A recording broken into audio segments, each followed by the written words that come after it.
Ada teori psikologis yang sangat sederhana dan semua guru tahu, tapi entah bagaimana tidak diaplikasikan.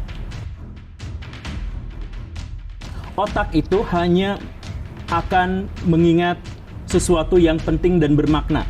Yang tidak penting dan tidak bermakna itu akan dihapus secara otomatis oleh otak. Itu cara kerja otak tuh gitu. Sekarang kita belajar. Pangeran Diponegoro melakukan perlawanan pada Belanda pada tahun 1885, 25 sampai 1830. Ingat, hafalkan, ingat. Si otak merasa bahwa itu adalah sesuatu yang tidak penting, sesuatu yang tidak berharga, makanya dibuang. Sama otak itu, mekanisme otak itu langsung buang.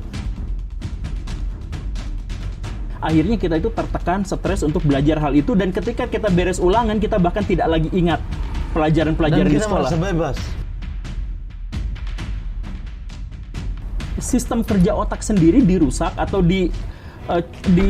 dikhianati oleh sistem pendidikan. Bahwa sistem pendidikan semuanya harus diajarin, bab ini semuanya harus tahu, harus apa. Padahal itu akhirnya merusak otak. Akibatnya apa? Akibatnya otak yang kecil harusnya berkembang, sedikit demi sedikit berkembang, udah besar baru diisi.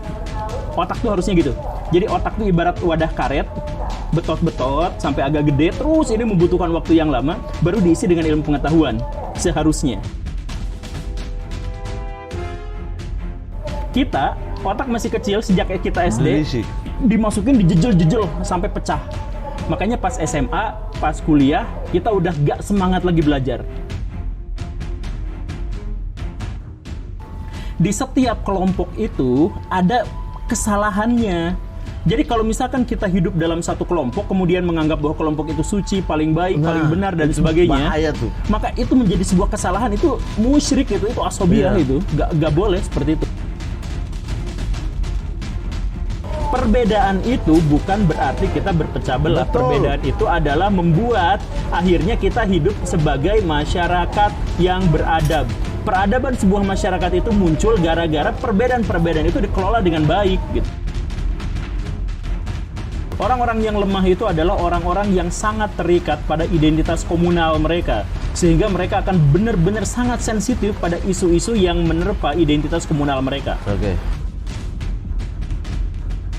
Saya memberikan sesuatu kepada pihak lain sehingga pihak lain itu mampu mandiri secara intelektual dan mampu mengkritik saya, mampu mengevaluasi saya. Dia katakan, saya tercerahkan sejak saya baca Das Kapital. Saya katakan itu namanya bukan tercerahkan, itu terkerangkeng oleh gagasan dan ide-ide dalam Das Kapital. Makanya dalam pendidikan itu ada yang namanya high order thinking skill gitu. Cara berpikir yang tinggi gitu, yang high, dan yang paling tingginya itu adalah bagaimana kita mampu mengevaluasi, menilai baik dan buruk.